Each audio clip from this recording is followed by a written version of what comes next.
How excited are you, Shemar? Welcome to Cincinnati.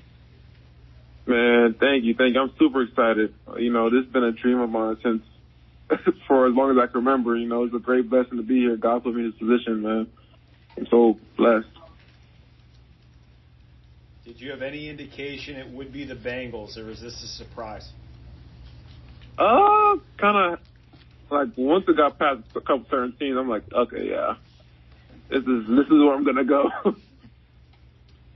I think one of my old teammates, Mac was really giving me some of the insight. What do you know about the Bengals? Hey man, I know y'all close every year. Y'all just need a little I'm here to give you a little push across the line, you feel me?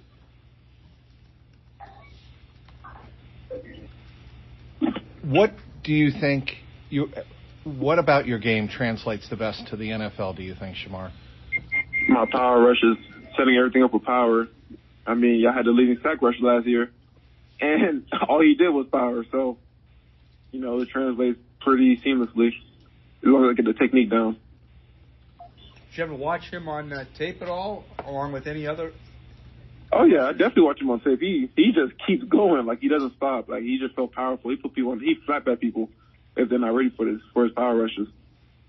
Shemar, when you look at the lack of production that you had in college and kind of how teams maybe asked you about that, what was your best response about why that sack total was what it was 2 or 3 years at A&M? I mean, it was multiple. There could be multiple reasons. I mean, my first 2 years I didn't play as much.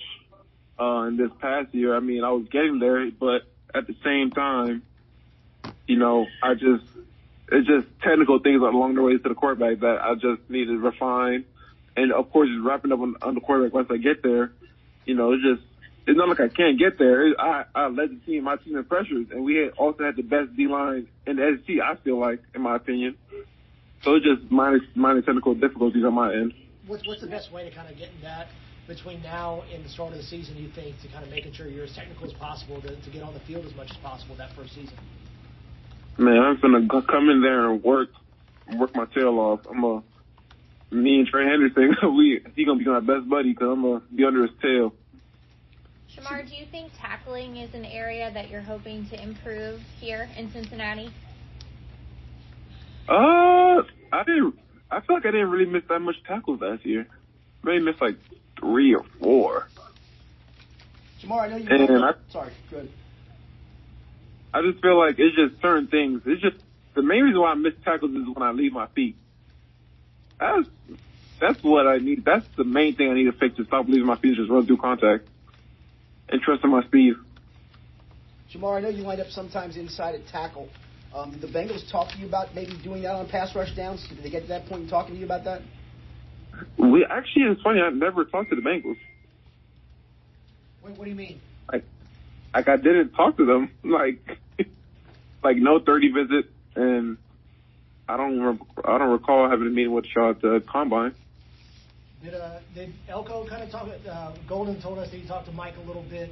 Did Elko kind of tell you that might be coming down the pipe the next few days? No, he did not. Just to clarify, you said you didn't meet with the Bengals at the combine and you didn't have a top 30 visit? I know for sure I didn't have a 30 visit, but at the I really don't remember having a meeting with y'all at the combine. I could find out. Do you remember a phone conversation, Shemar? Any type of... No, nothing. Shemar, do you feel like with your traits, you've got the tools to kind of be one of those number one defensive ends in the league that, you know, that all these teams are coveting? Yes, I feel like I just need to apply myself and just keep on working. I feel like what got me here was the work, and I just need to keep on working. That's what's going to keep me here. Shemar, I know that Terry recruited you at A&M. He's put out a ton of great DNs, over the years. That's probably his legacy. What's the biggest thing you gained from him and how to play edge over the years? Just, man, how to be violent and just how to have tough skin when things don't go your way. Because things never always going to go your way. You know, you just got to deal with it and move on, and it's the next play. Coach Price, I wish you could see this right now. I know wherever he's at right now, he's looking at me with joy because he saw this for me right up on campus. How much were you kind of one of the the leaders or that kind of thing at Texas A&M last year? What kind of presence do you feel like you had in the locker room? I feel like I was a leader that would talk to people that couldn't really get their stuff, like they wasn't buying into the culture. So I was the type of guy that I'd pull people to the side and feel like you can't be doing, like, the team depends on everybody. It's not just one person. So everybody got to do their part and everybody got to be accountable so the team could run properly. So I was that type of guy. I was never really that type of guy to be all in front with being loud and stuff like that. I'm more of the reserve guy that saw people behind closed doors. Shemar, is there any part of you that's looking forward to coming into a situation where you have something to prove with so many people talking about your lack of production at a college level? Does that add any bit of motivation for you? Oh, yeah. Big chip on my shoulder. Don't worry. It's going to stay there. I feel like people overlooked me for too long. Now I just got to come in here and just prove y'all right. Where are you now? I'm in Green Bay. Yeah. It's the Green Bay holding room. Shemar, the defensive coordinator, Al Golden, referred to you as an ascending player. Do you feel like you've scratched the surface of what you're going to be? Not even close. Trust me. When I get there, it's going to be a scary sight. How'd you decide on the green suit? It actually came out on a car that I really liked, and I was like, dang, that color looks really nice. And it would match my jewelry, so I told my suit guy, like, is it possible to make this color or find this color somewhere? And he did it. Shemar, you're clearly a confident man and young man and confident in your ability. Do you think that's going to translate at this level? Of course. I mean, you got to be confident in what you do, because if you're not confident on that field, you're going to get yourself hurt. So I feel like being confident is the name of the game in this day and age. The best receiver is the best. Everybody is just confident in what they could do.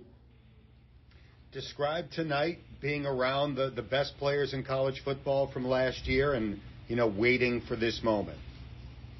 It's been tonight's been a great night, Regardless of where I've been picked tonight, in my opinion, I feel like tonight was a great night. I accomplished one of my childhood dreams.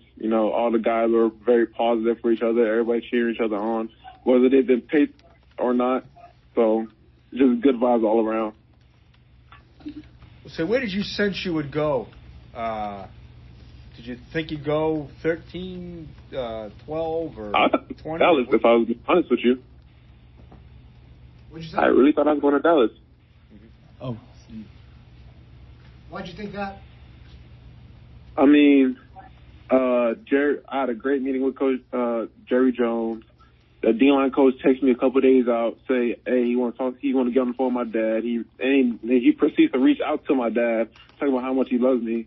So that one came as a shock to me. Are you disappointed you didn't go to Dallas? No. At the end of the day, it's God's plan. I'm never one to question God's plan. Whatever he got for me, he got for me. I'm just a little to it.